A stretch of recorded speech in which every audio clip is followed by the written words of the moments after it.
por dentro das principais discussões que impactam seus investimentos e das análises de nossos especialistas sobre as movimentações do mercado financeiro. Falando nisso, nosso encontro é toda manhã, logo após a abertura do mercado. Entre nos canais oficiais do Itaú Personalité e envie suas dúvidas sobre recomendação de investimentos.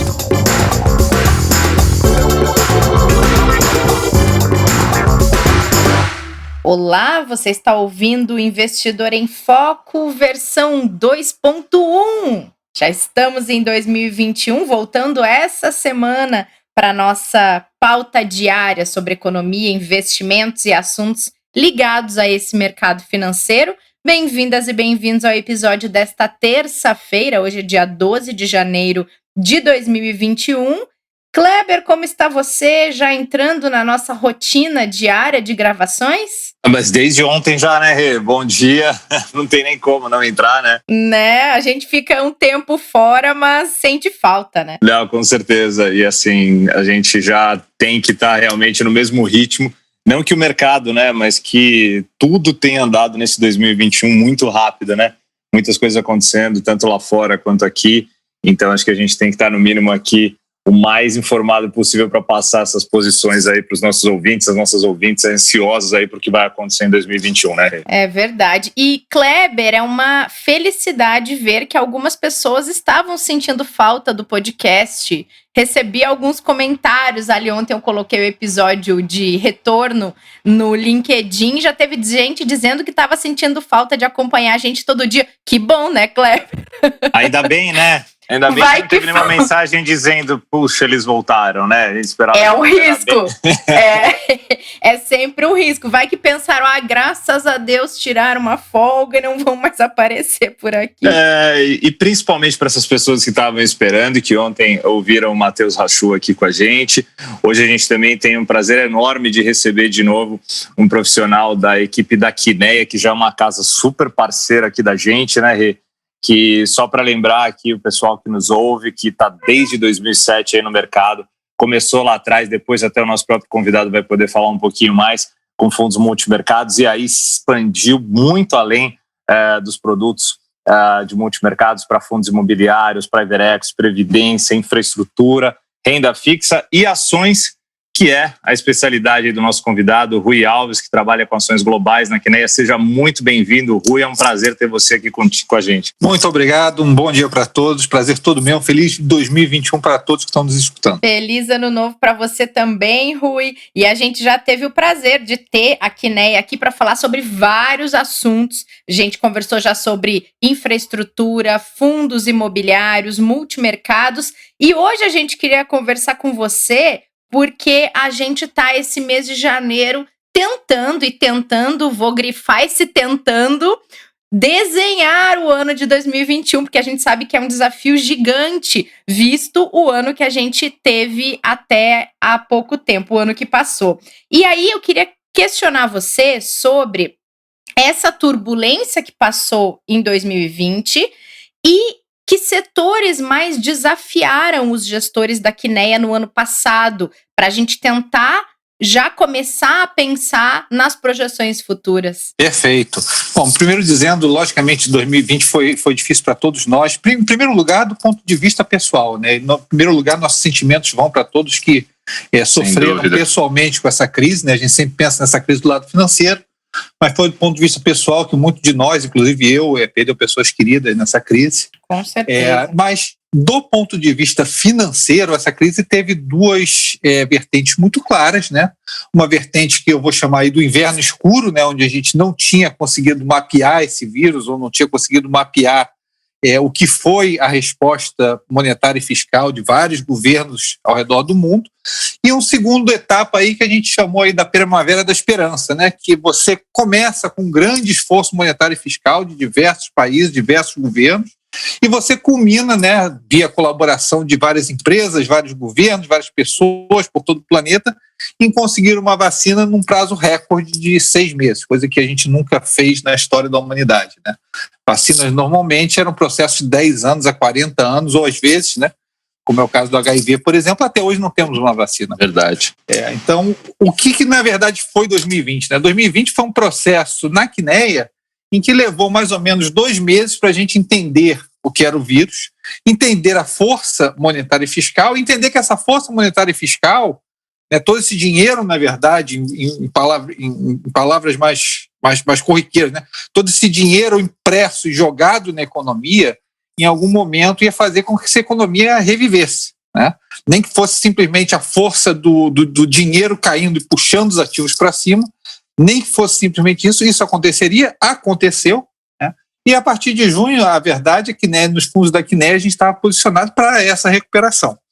Então passamos grande parte do período de junho a dezembro com um mix na carteira de ações de empresas de tecnologia, que são grandes, vamos dizer assim, grandes empresas de crescimento de longo prazo, mas também empresas que representavam a reabertura da economia ou retorno da economia a moldes normais, né?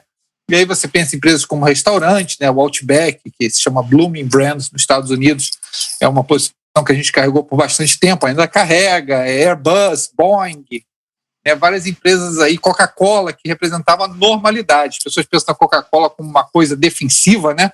Mas metade da Coca-Cola, na verdade, é consumida em bares e restaurantes que estavam fechados. Então, afetava a rentabilidade da empresa.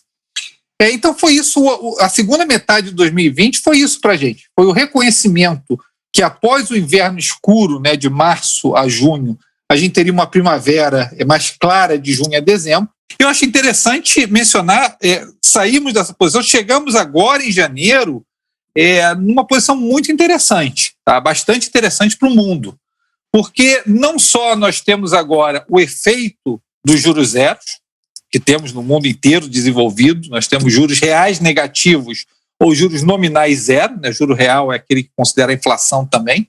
Então, na verdade, se você deixa dinheiro com o governo hoje, você está pagando para deixar esse dinheiro com o governo, porque o juro real é negativo ou o juro nominal é zero. Você tem todo esse dinheiro que já foi impresso no ano de 2020, né, pelo Federal Reserve, pelo Banco Central americano, pelo Banco Central japonês, pelo Banco Central europeu. E você tem agora também mais um pacote fiscal nos Estados Unidos. E talvez mais um pacote a vir com a eleição de Joe Biden, que não quer simplesmente $600 para os americanos, mas quer $2.000 para os americanos por mês. Dentro desse conceito, a gente chega em 2021, né, para a gente poder começar essa conversa, numa junção de fatores muito interessantes, né? Porque você tem a poupança acumulada de todo esse estímulo fiscal que foi feito no mundo, as pessoas guardaram esse dinheiro em parte, né, porque não tinha nem como gastar, estava todo mundo trancado em casa. Você tem, por outro lado, essa vacina chegando, né? Estados Unidos ontem vacinou 1,2 milhões de pessoas.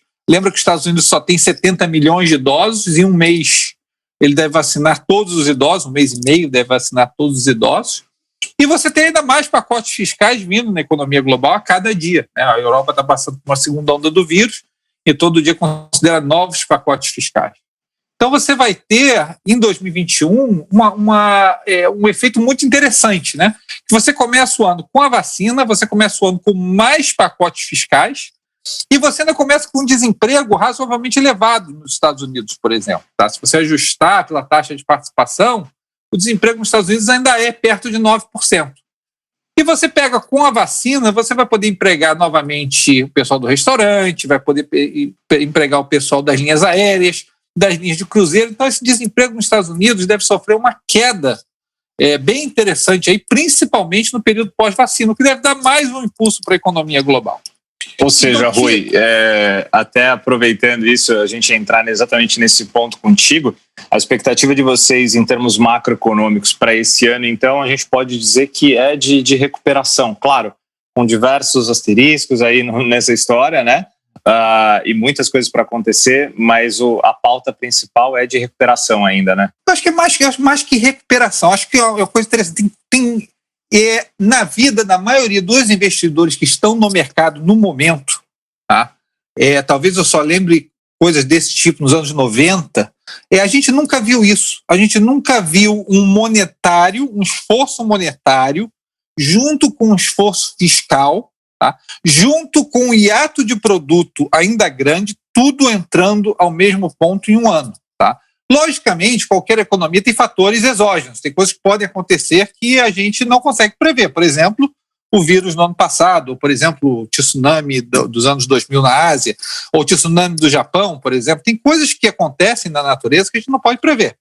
Mas pelos fatores endógenos, pelo que está dentro da economia hoje, mais do que simplesmente falar de recuperação, é uma conjunção de fatores que você não vê na economia global, não viu na economia global em 20 anos. Porque lembra, na última recuperação, quando a gente saiu da crise de 2008, a conversa do mundo era consolidação fiscal, vamos consolidar fiscalmente. Tá? E os Estados Unidos e a Europa passaram um período em que o PIB foi, na verdade, abaixo do potencial, porque você estava consolidando fiscalmente. Tá? Nessa crise, a gente está num ponto diferente. A gente não só está no máximo monetário, né, porque a gente está com juros reais negativos no mundo, e a gente também está no máximo fiscal, indo para mais fiscal. O plano Joe Biden, quinta-feira, vai apresentar o seu plano fiscal, vai ser para mais fiscal. Essa conjunção, eu volto a dizer, acho que é importante mencionar, a gente nunca viu essa conjunção. As pessoas que estão no mercado hoje, trabalham no mercado, a não ser que tenham mais de 50 anos de idade, não viram essa conjunção acontecer dessa maneira. E, Rui, queria que entender um pouco. Vocês devem ter tido que mudar muita estratégia de gestão de produto que vocês haviam desenhado para o ano passado, depois que veio a pandemia. Você mesmo falou no inverno escuro.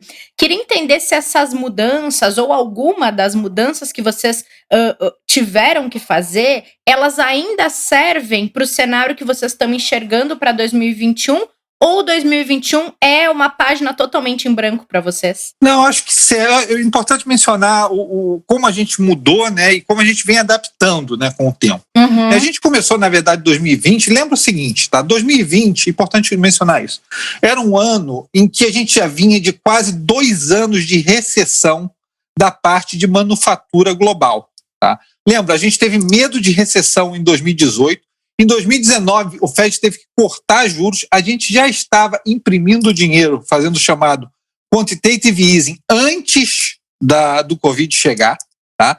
Então, a gente já tinha passado por um período de medo de recessão, tá? Para os mais técnicos, a chamada curva de juros invertida. Tá? As pessoas diziam que os Estados Unidos está com risco de recessão. A gente veio discutindo isso tudo antes do Covid. Tá? E a gente achava, antes do Covid, que com o esforço do Federal Reserve, né, imprimindo dinheiro e cortando juros, que a manufatura global ia voltar. Era a nossa premissa antes do Covid. Veio o Covid, foi tudo por água abaixo. E a gente teve que exercer todos os stops necessários. Nosso fundo tem stops sérios, marcados, tá? E cada gestor tem o seu stop, o fundo tem o seu stop. Então, naquele momento ali, a gente teve que exercer diversos stops, mudar a cabeça, né? Eu digo, investimento não é uma área... as pessoas dizem assim, investimento é uma área intelectual. Acima de uma área intelectual, ela é uma área de disciplina, acima de tudo, disciplina, e também capacidade de adaptação. A gente começou a ver um cenário completamente diferente do que a gente tinha traçado. Exercemos stops, paramos algum tempo para refletir, né, para ver qual era essa mudança de cenário, e um dia a gente teve essa visão, a gente disse, olha, vai entrar esse monetário fiscal, não vai deixar esses ativos onde estão. Né? Na segunda semana de abril, as empresas já reportavam que a linearidade era melhor do que era anteriormente, quer dizer, as empresas começaram a melhorar resultados. A gente disse, vamos entrar nessa tendência, né, que esses ativos vão fazer uma reflação. Né? A gente teve uma resposta muito boa no fundo desse período aí de maio até dezembro nesse tema de reflação. Chegando agora, tá, nesse começo de ano, a gente acha que o que ocorreu de diferente, né, nesse período foi a eleição americana. Né? Não só você tem hoje a presidência nas mãos dos democratas, mas você tem a casa, né, o Congresso, o Senado e a House estão em mãos democratas. Isso faz com que você pense diferente com relação a alguns ativos. Porque quando um governo tem as 3 casas na mão, ela consegue fazer coisas que não conseguiria, né, em governos divididos. Então, e mais importante, promessas de campanha são cumpridas nos Estados Unidos, por mais estranhas que elas possam ser, tá? Nem que seja um muro na fronteira do México, tá? Essas promessas são cumpridas, inclusive Trump vai discursar hoje numa dessas faixas do muro que foram feitas na gestão dele, tá? Tudo o que Trump prometeu, se você pensar ali em 2016, ele fez nos 4 anos dele, em maior ou menor grau. Joe Biden assume o governo com uma promessa fiscal muito forte. em que ele, na verdade, vai investir em diversas áreas de green energy, em que ele vai investir em infraestrutura, em que ele vai, na verdade, no curto prazo, dar mais dinheiro para a população em virtude das restrições do Covid. Então, a gente pensa nos Estados Unidos hoje num processo em que você vai ter um gasto fiscal maior que você esperava 2, 3 meses atrás, tá? Quando você esperava que ou o Trump ganhasse a eleição ou que o Senado permanecesse nas mãos dos republicanos. Então, hoje, a gente vê os Estados Unidos, ou os Estados Unidos influencia o globo todo, numa visão de que você vai ter um gasto fiscal mais forte. Qual é a grande surpresa que a gente começou a pensar faz uns 2 meses? É que em algum momento essas taxas de juros longas iam começar a reagir, né, a esse esforço fiscal maior que está sendo esperado por todos e que deve ser cumprido. Tá? Então a gente hoje tem uma visão em que os ativos de risco devem performar bem em 2021. Tá? Volto a dizer, fora qualquer fator exógeno que a gente logicamente não pode prever no momento. Mas de modo endógeno, a economia deve performar bem e os ativos de risco devem performar bem. Qual é a área do mercado que a gente tem um pouco mais de restrição? São as chamadas bond proxies, né? Aquilo que se parece com um bonde. Porque essas taxas longas gradualmente devem abrir durante o ano. E é natural que elas abram. Agora, vão abrir pela força da economia. A economia pela parte das vacinas, pela parte do reemprego, pela parte fiscal, pela parte monetária, deve performar bem. E a boa performance da economia leva ao chamado, em termos técnicos, steepening da curva de juros, né? As taxas longas começam a abrir em algum momento. Né? Isso deve prejudicar alguns ativos de renda fixa, né? o proxies de renda fixa global. Isso a gente é um pouco mais aware of, né? Um pouco mais restritos, mas a gente tem, de modo geral, uma visão positiva para a economia, principalmente para a Ásia no momento, tá? Para o que é fora dos Estados Unidos, e que Donald Trump passou 4 anos brigando, né, com a China. Até ia falar isso com você, Rui. A Ásia está num momento muito diferente, né? Não, bem diferente pelo seguinte, né? Eu acho que a Ásia ela conseguiu 3 coisas nessa crise que foram a favor dela. Primeiro, o controle do vírus. A gente até hoje não consegue explicar muito bem por que as coisas são assim, tá?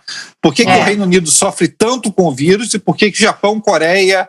Por que a região asiática, de modo geral, né, ela consegue lidar com o vírus muito melhor. Pode ser educação, pode ser experiência, pode ser genética, pode ser vários fatores, mas a verdade é que a Ásia lidou com o vírus infinitamente melhor do que as nossas geografias. Tá? Então esse é o primeiro ponto. O segundo ponto é que como essa crise, na verdade, gerou um esforço monetário e fiscal muito grande, esse esforço monetário e fiscal não foi feito em investimento, foi feito em cheques dados para populações locais. Tá? No Brasil foi isso, nos Estados Unidos foi isso. Então o que você tem no final? Uma demanda enorme. E essa demanda é suprida pela Ásia. Tá? Foi o segundo aí fator a favor da região asiática. E terceiro, logicamente, o fato de que você saiu de um processo, como eu mencionei anteriormente, que já eram 2 anos de recessão manufatureira no mundo. Então você tinha que normalizar estoques no mundo que estavam muito baixos, né? Você tinha um processo simplesmente de normalização da manufatura global.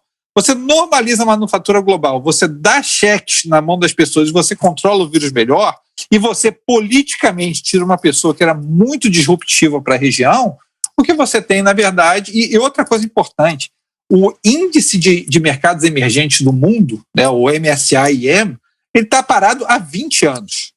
Estava parado antes, ele fez agora um movimento de subida, que ele passou do pico anterior dele, mas era um processo de 20 anos de consolidação do que esse índice não foi a lugar nenhum.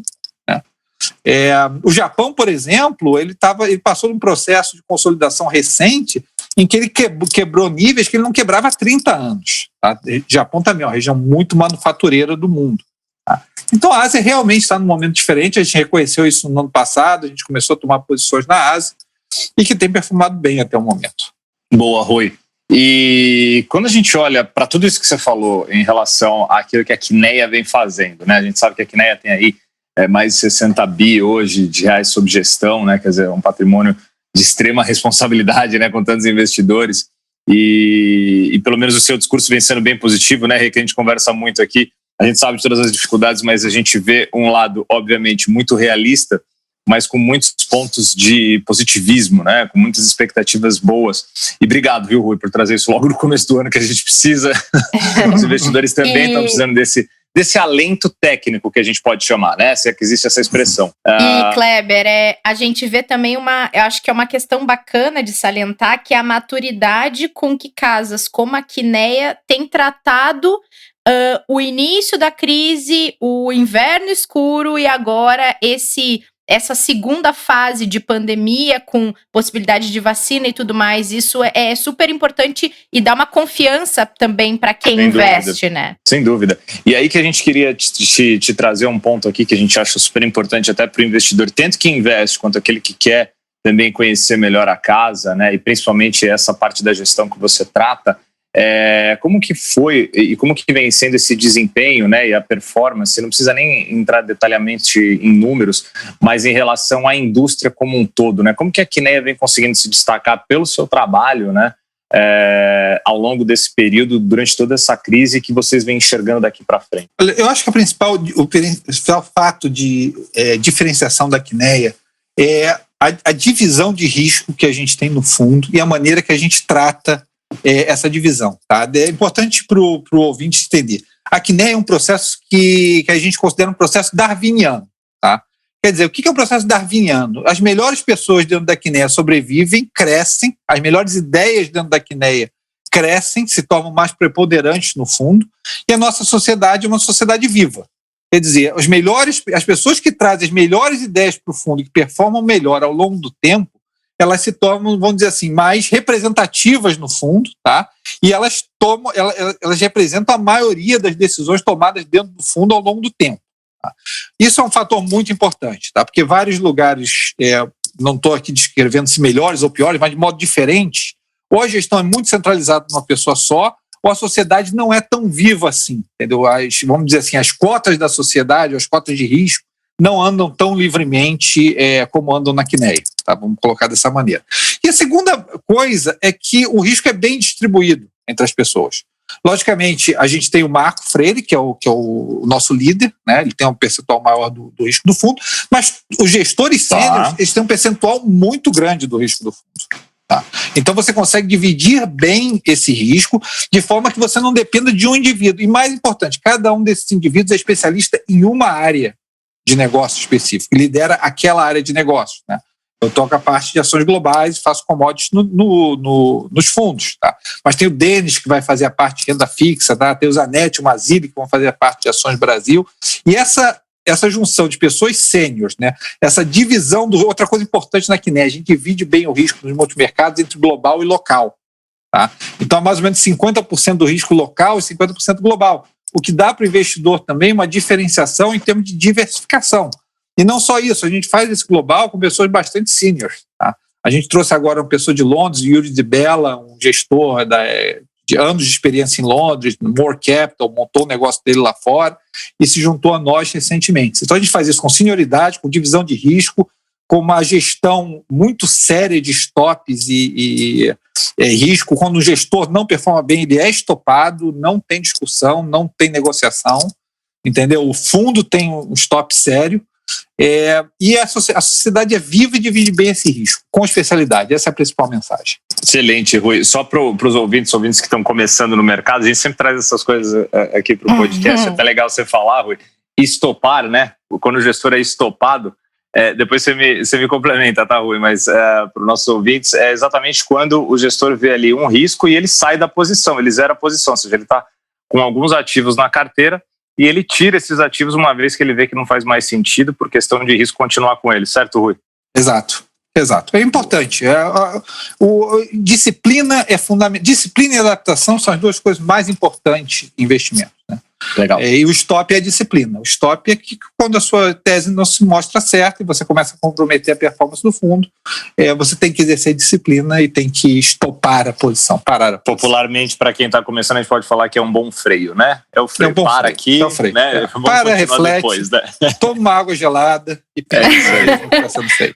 Vou chamar vocês para fazer um episódio só de glossário de investimento aqui, hein?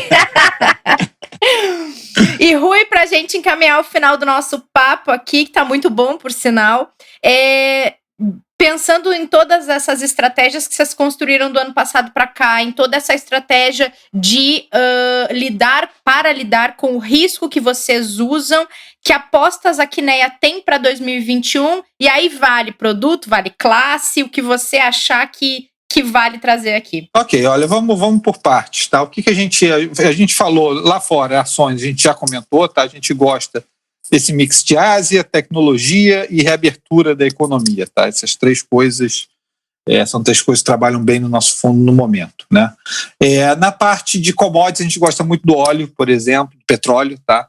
A gente acha que foi uma questão, logicamente, a demanda caiu muito, mas o mundo hoje está com problemas de fornecimento de óleo, tá? Porque a produção dos Estados Unidos caiu muito. Nesse preço não funciona voltar à produção americana, então o preço do petróleo vai ter que se mover para cima, né? Fora que a Organização dos Países Produtores de Petróleo está pressionando muito para que esse preço suba, né? Reduzindo a demanda, reduzindo a oferta, controlando a oferta do produto. Então a gente gosta dessa parte também. Tá? Eu falei dos juros longos, tá? A gente tem essa preocupação que esses juros longos subam ao longo do tempo. Em algum momento o Federal Reserve vai ter que, pela força da economia, vai ter que indicar que ele vai sair da economia. Então os juros nos Estados Unidos longos em algum momento devem começar a abrir, é outra coisa que a gente tem na cabeça, tá? No Brasil, particularmente, a gente gosta de estar aplicados nos juros do Brasil. A gente acha que nos Estados Unidos eles podem subir na parte longa, mas no Brasil a gente acha que é excessivo o que você tem na curva no momento, tá? Menos do que achávamos no passado, mas ainda achamos isso. Tá? Gostamos do mercado brasileiro em algumas áreas, por exemplo, área de commodities, né? Com todo esse esforço monetário fiscal, a gente gosta da parte de commodities, então Vale, Petrobras, Suzano, essa parte mais de commodities a gente gosta, como também gostamos de alguns temas específicos, né? Como, por exemplo, algumas financeiras, algumas empresas de varejo no Brasil, a gente ainda gosta bastante. Tá? E tem coisas mais técnicas também, tá? Por exemplo, no cupom cambial, mas aí entra muito na parte técnica. De modo geral, a gente gosta de ações, seja no Brasil ou no exterior, tá? A gente gosta de commodities, principalmente os commodities industriais, no caso, o óleo, tá? E a gente está consciente de que em algum momento essa parte longa da curva americana deve começar a se normalizar, e é saudável que se normalize, tá? 1% de juros longos, que dá menos 1% de juros reais. Não indica uma economia saudável, a gente acha que a economia está mais saudável que isso. Muito bom mesmo, Rui. Obrigada por ter aceitado o nosso convite, obrigada por trazer a sua experiência, a visão de vocês para esse ano. A gente está aqui tentando ser super transparente com quem nos ouve e trazer opiniões das mais diferentes possíveis, de dentro do Itaú, de fora do Itaú, para ajudar as pessoas a tomarem as melhores decisões. Acredito que o nosso papel aqui é trazer a melhor informação possível do mercado, né? E você colaborou muito para isso hoje, então, muito obrigada, e a gente pensa numa próxima, hein? Perfeito, muito obrigado a vocês. Estamos sempre à disposição. O meu maior prazer, fora gerenciar dinheiro, é estar perto dos clientes, é poder ajudar os clientes da melhor maneira possível. Muito obrigado, Rui. Valeu, tanto pela apresentação, quanto principalmente aí pelas explicações. E acho que, repito de novo, esse conforto, vou reforçar esse alento técnico de trazer para o investidor, para o ouvinte, para as ouvintes, aquilo que tem de positivo acontecer, porque o que tem de negativo a gente já tem bastante informação, né? Traz até mais subsídio para a tomada de decisão do investidor, que também é o nosso papel aqui. Obrigado, agradeço a todo o time da Quineia aí, a gente torce por um ano muito bom para todos nós e obviamente para vocês também aí na gestão de todos os fundos para os clientes. Obrigado mais uma vez, viu? Um forte abraço, tudo de bom. Para você também. E Kleber, amanhã estaremos de volta, tem mais sobre 2021 por aqui. Estaremos aqui, Rê. Obrigado, um abraço a todos e até amanhã. Até lá, obrigada a todo mundo que acompanhou esse episódio. Obrigada pela companhia e quero saber se vocês já estão seguindo o Itaú Investimentos no Telegram. É um convite que a gente está fazendo aqui porque através desse canal você fica sabendo de tudo que a gente produz de conteúdo sobre investimentos aqui no Itaú e também é avisado dos episódios do podcast do Investidor em Foco que a gente sobe quentinho, saído do forno, então não perca, e através desse canal você pode ter acesso a todas essas informações. A gente se encontra no próximo episódio, nessa quarta-feira. Até lá! Fique por dentro das principais discussões que impactam seus investimentos e das análises de nossos especialistas sobre as movimentações do mercado financeiro. Falando nisso, nosso encontro é toda manhã, logo após a abertura do mercado. Entre nos canais oficiais do Itaú Personalité e envie suas dúvidas sobre recomendação de investimentos.